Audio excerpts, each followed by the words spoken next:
The wall outside Iran's embassy here in London, not high enough to escape the blood-red paint hurled at its windows by protesters in recent weeks. Now, Iran's top diplomat has been summoned by the British Foreign Office over allegations of regime-sponsored death threats against Iranian journalists based in London. Iran International's executive news editor says 2 of his journalists have been contacted by the British police. They have been told that they are under significant and imminent and considerable threat. Many of the channel's reports on the demonstrations inside Iran, he says, are based on user-generated content, which is then verified.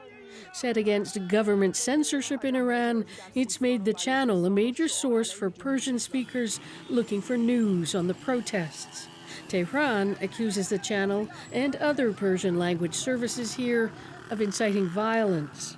The concern of the regime is about the level of trust that people in Iran have in our reports about Iran. Nobel laureate Shireen Ebadi wants Western nations to do more than reprimand Iranian diplomats. We urge especially Western countries to bring back their ambassadors from Iran, she says. That way they can show the people of Iran they're against the regime. Ebadi was meeting with Canada's International Development Minister Harjit Sajjan in London.